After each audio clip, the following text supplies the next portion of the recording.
여러분, 감사는 성경에 보면 하나님의 뜻이다 그랬어요. 여러분, 사도 바울은 데살로니가 교회에 편지를 쓰면서 항상 기뻐하라, 쉬지 말고 기도하라, 이 범사에 감사하라 그러면서 이것이 하나님의 뜻이다 그랬습니다. 여러분, 감사는 하나님의 뜻이에요. 그러면 예수님을 믿는 모든 성도님들은요, 하나님의 뜻대로 산다고 하면 감사가 끊어지지 않아야 돼요. 여러분, 감사함을 넘칠 수 있도록 해야 된다는 거예요. 여러분, 감사를 넘치게 한다고 하는 것은 내 안에 감사의 그릇이 있다는 거예요. 그 감사의 그릇이 늘 넘치게 채워질 수 있는 그런 모습이 돼야 된다는 거예요. 이것이 성도들이 해야 되는 감사의 신앙인 거예요. 또한 예수님께서 하신 말씀을 보면 이 감사와 죄 사함, 또 다른 말로 이야기하면 믿음을 같은 동격으로 보신 거예요.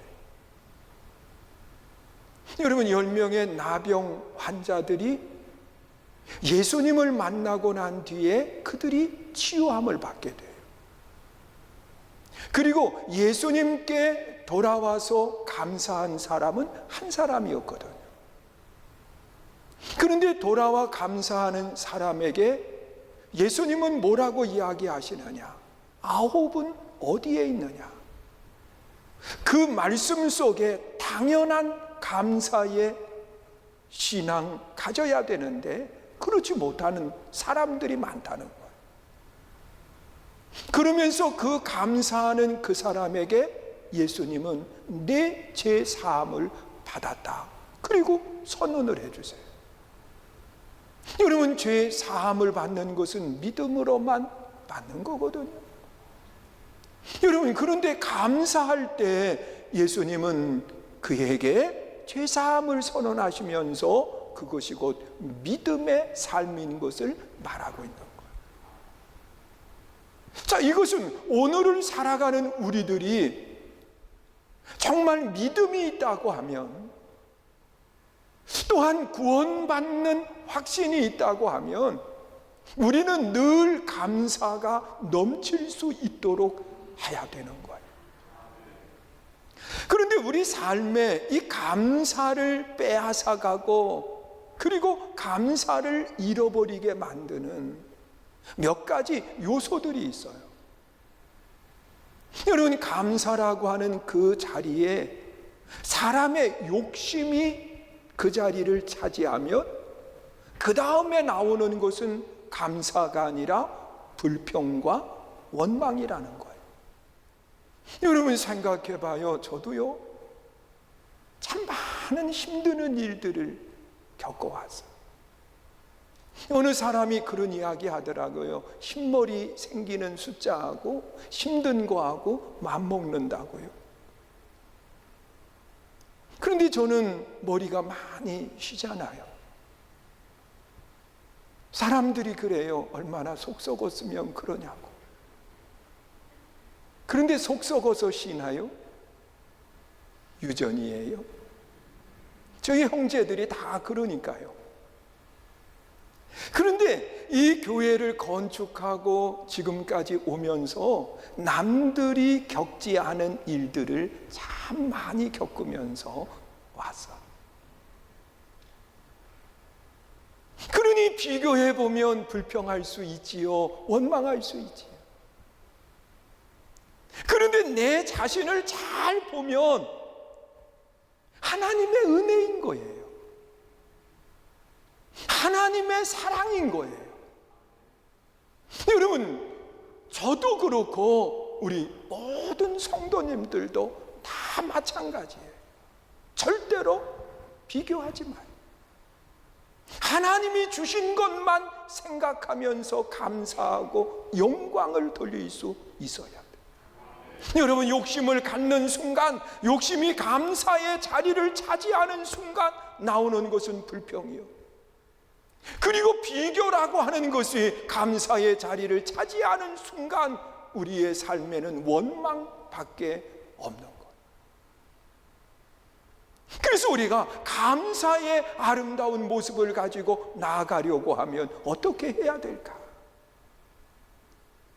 여러분, 한 해의 삶 속에 정말 하나님 앞에 감사하면서 바울이 고백하고 있는 것처럼 범사에 감사할 수 있는 아름다운 신앙을 가져야 되는데, 과연 어떤 믿음을 갖는 것이 내 삶 속에 감사가 끊이지 않는 모습이 될 수 있을까? 여러분, 성경에 보면 사도 바울이 편지를 쓰는데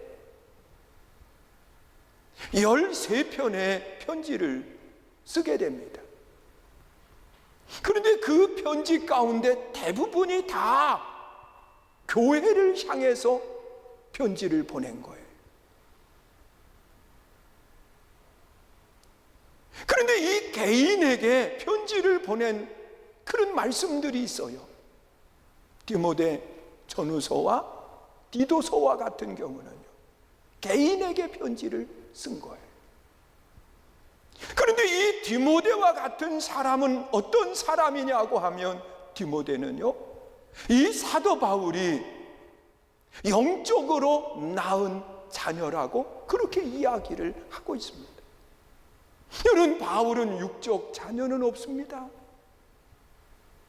그런데 이 영적 자녀 디모데에게 정말 사랑하는 마음을 가지고 그에게 편지를 쓰는 거예요.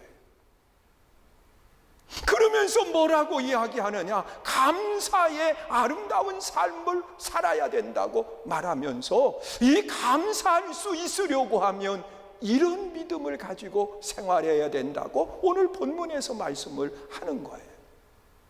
그러면 어떤 신앙을 가지면 감사할까? 오늘 본문 12절에 보면 그렇게 말씀을 하고 있어요.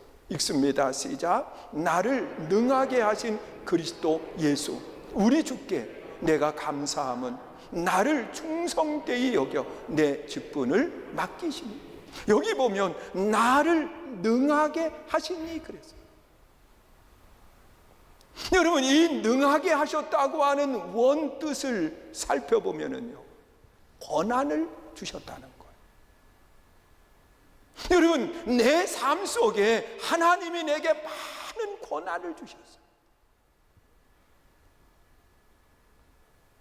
하나님이 주신 권한을 생각해 보면 감사하지 않을 수 없어요. 여러분, 가정에서는 가장으로서, 또한 가정으로서는 한 가정의 어머니로서, 또한 한 가정의 자녀로서 각각의 권한들을 하나님이 부여해 주신 거예요. 또한 일터에서는 어느 사람은 그 일터의 책임자로, 사장으로, 또 그 일터에서 없어서는 안 되는 귀한 직임을 맡은 일꾼으로 하나님이 제각각 권한을 부여해 주셨다는 거예요. 이것을 생각하면 감사하지 않을 수 없다고 그렇게 말씀을 하고 있는 거예요. 나를 능하게 하신 분, 내게 하나님이 권한을 주신 분, 그것뿐만 아니라 이 능하게 하셨다고 하는 것은 하나님이 능력을 주셨음을 말하는 것. 여러분, 바울의 고백 속에 나는 괴수 중에 괴수라고 이야기해요. 여러분, 그는 자신을 가리켜서 뭐라고 이야기하느냐? 내가 원하는 선은 행치 못하고 원치 않는 악을 행하는 사람이라고 고백을 해요.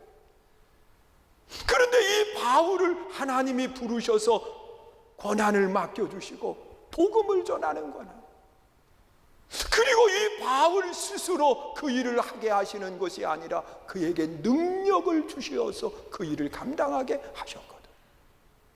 여러분, 이것은 오늘을 살아가는 우리 모두가 다 마찬가지예요. 하나님이 크고 작은 권한을 다 부여해 주셨어요. 믿으세요? 가정에서, 교회에서, 사회에서. 그리고 그 권한만 부여하신 것이 아니라 그 권한을 이룰 수 있는 능력과 힘을 주시는 거예요. 그러니 이 사실을 우리가 믿는다고 하면 우리는 감사할 수밖에 없어요. 여러분, 저도 선교중앙교회에서 목회를 하면서 하나님이 내게 허락하신 권한이거든요. 그런데 이 권한을 감당할 수 있도록 하나님이 능력을 주시지 않으면 저는 벌써 비난의 대상이 되어서 여기에서 쫓겨날 수밖에 없어요. 그런데 하나님이 능력을 허락해 주셨기 때문에 감당해 갈 수 있는 거고, 하나님이 힘을 주셨기 때문에 오늘도 귀한 사명을 감당하는 거예요. 사랑하는 성도 여러분, 하나님이 능하게 하셨어요. 그리고 두 번째로 바울이 감사의 이유를 이 12절 하반절에 그렇게 이야기를 하는 거예요. 나를 충성되이 여겨. 여기 이 충성되이라고 하는 충성은요, 피스톤이라고 하는 단어를 사용해요. 그런데 이 피스톤이라고 하는 단어는 믿음, 신실함을 의미하고 있습니다. 여러분, 하나님이 내게 직분을 맡겨주신 것은 나를 믿고 맡기셨다는 거예요. 여러분, 우리가 하나님이 나를 믿어주셨다는 거예요. 그 일을 감당할 수 있도록 하나님이 나를 믿어주시고 그 일을 맡겨주신 거예요. 여러분, 세상을 살아가면서 이 믿지 못하면 아무것도 맡기지 못해요. 여러분, 믿음을 잃어버린 그 자리는 불행한 자리가 되는 거예요. 여러분, 생각해 봐요. 그런데 하나님이 나를 전적으로 믿어주셔서 이 귀한 일들을 내게 다 맡겨주신 거예요. 그러니 이걸 생각하면 그저 감사할 수밖에 없다는 거예요. 여러분, 하나님이 나를 믿어주시지 않았다고 하면 우리가 하나님 앞에 맡을 수 있는 것이 뭐가 있겠어요? 여러분, 우리는 부족하지만 하나님 보실 때 모자라는 게 많이 있지만 그러나 믿어주시고 그 일을 맡겨주신 거예요. 그리고 또한 나를 충성되이 여겼다고 하는 것은 나를 신실한 사람으로 보아주셨음을 말하는 겁니다. 여러분, 신실함이라고 하는 것은 처음과 끝이 같음을 이야기해요. 여러분, 신실함이라고 하는 것은 안과 겉이 같음을 이야기해요. 여러분, 신실함이라고 하는 것은 보이는 곳이나 보이지 않는 곳이나 똑같다는 거예요. 그런데 솔직히 우리 한번 생각해 봐요. 우리가 정말 하나님이 보실 때 신실한가요? 여러분, 생활 속에 보이는 부분이나 보이지 않는 부분이나 같은가요? 여러분, 저도 목회하면서 솔직하게 그래요. 하나님의 은혜 가운데 하나가 속이 안 보인다고 하는 게 은혜더라고요. 여러분, 속이 다 들여다 봐봐요. 과연 제가 하나님 앞에 아름다운 모습으로 서서 복음을 전할 수 있을까? 여러분, 제 마음속에도 더러운 것들이 많이 있는데, 여러분 생각해 봐요. 우리가 솔직하게 어느 목사님이 예언의 은사를 받았어요. 그리고 그 사실을 성도들에게 이야기를 했더니요, 아무도 안 찾아오더래요. 왜? 다 아니까, 나에 대해서. 부끄러워서. 여러분, 우리가 생각할 때 투시의 은사를 받았다고 그러면 다 와서 나도 좀 봐주세요, 그럴 사람 몇 사람 있겠어요? 생각해봐요. 그것이 우리들의 모습인데, 하나님이 나를 신실하다고 여겨주셨다는 거예요. 하나님이 나를 믿어주셨다는 거예요. 그래서 하나님이 내게 그 일을 맡겨주셨다는 거예요. 여러분, 가정이라고 하는 아름다운 그 공동체를 하나님이 나를 믿어주시고 그 가정을 내게 맡겨주신 거예요. 여러분들이 일하고 있는 일터를 하나님이 나를 믿어주시고 신실된 사람으로 받아주시고 그 일을 맡겨주신 거예요. 여러분, 교회에서 집사의 직분으로, 권사의 직분으로, 장로의 직분으로 하나님이 나를 믿어주시고 하나님이 나를 신실하다고 인정해 주시면서 그 일을 맡겨주신 거예요. 그러니 우리는 이 사실을 믿는다고 하면 우리는 감사할 수밖에 없는 거예요. 우리 한번 생각해 봐요. 여러분, 하나님이 믿어주지 않았다고 하면, 하나님이 나를 신실하다고 인정해 주지 않았다고 하면, 우리는 과연 하나님 앞에 어떤 일을 맡을 수 있겠어요? 하나님이 여겨주셨기 때문에 우리에게 그 귀한 일들을 맡겨주십니다. 여러분, 사도 바울도 예수 믿는 사람들을 잡아 죽이던 사람이 아닌가요? 여러분, 스데반을 돌로 쳐서 죽일 때에 그 돌 던지는 무리들의 옷을 맡아 관리해 주던 사람이 바울 아닌가요? 이런 바울을 여러분 믿어주지 않았다고 하면 그가 어떻게 세계 선교의 주역이 될 수 있었나요? 여러분, 안디옥 교회에서 그가 목회할 수 있었던 것도 하나님이 바나바의 마음을 움직여서 바나바가 바울을 믿어줬기 때문에 그에게 모든 권한을 위임하고 함께 목회자의 길을 걸어간 거예요. 사랑하는 성도 여러분, 하나님의 충성되이 여겨주심을 감사할 수 있기를 축원합니다. 여러분, 나를 충성되이 여겨준다고 하는 것은 하나님이 나를 믿어주셨다는 거예요. 하나님이 나에게 신실하다고 인정해 주셨다는 거예요. 그리고 또한 이 바울이 감사의 아름다운 신앙을 가지려고 하면 어떻게 해야 되나? 본문 14절 말씀에 그렇게 말씀을 하고 있어요. 읽습니다. 시작. 우리 주의 은혜가 그리스도 예수 안에 있는 믿음과 사랑과 함께 넘치도록 풍성하였다. 여러분, 하나님이 우리에게 은혜를 베풀어 주셨는데 그 은혜가 뭐냐? 믿게 해주신 것이 은혜라는 거예요. 여러분, 하나님이 나를 믿어주신 것도 우리는 큰 감사의 이유지만 하나님이 나로 하여금 믿음을 가질 수 있도록 다른 사람과의 관계 속에 믿어줄 수 있도록 내게 믿음 주신 것이 감사하다는 거예요. 이건 하나님의 은혜라는 거예요. 여러분, 사람이 살아가면서 믿음이 무너질 때 그것은 지옥 같은 고통으로 바꿔져요. 아내를 믿지 못해요. 남편을 믿지 못해요. 그러면 그 관계 속에 행복은 사라지는 거예요.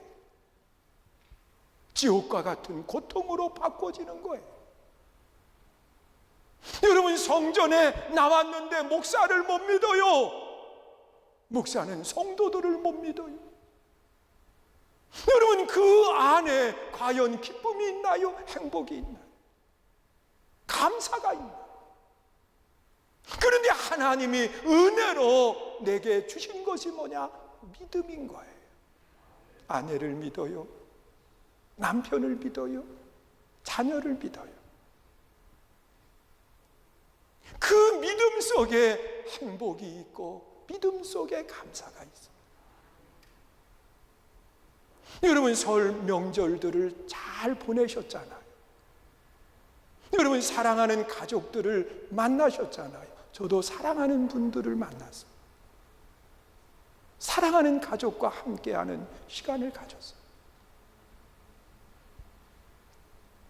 여러분, 그런데 서로를 믿지 못한다고 생각해봐요.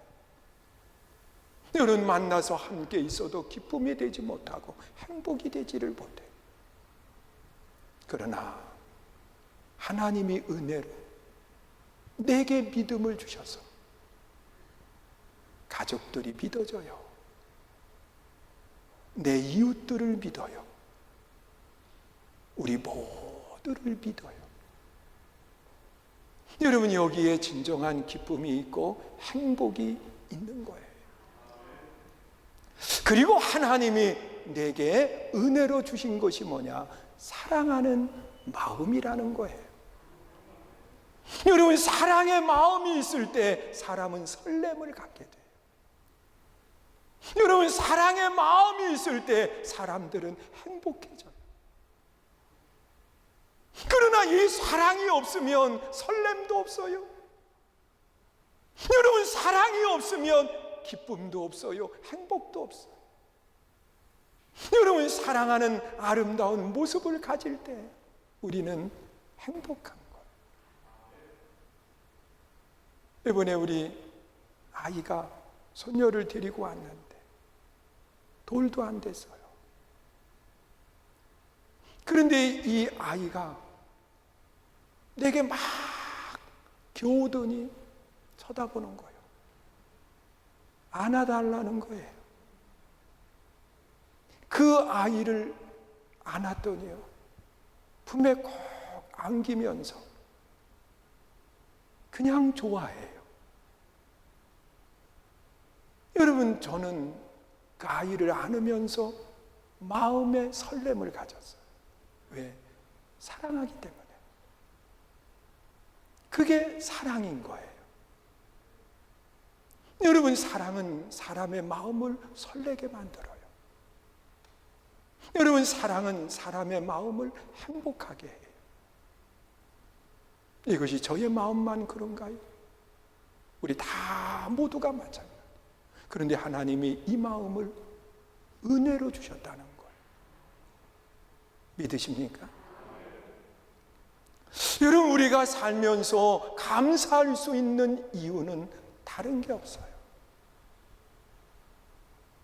하나님이 나를 능하게 하셨기 때문에, 하나님이 권한을 주시고 그 권한을 행할 수 있도록 능력과 힘을 주셨기 때문에 우리는 하나님 앞에 감사하는 거예요.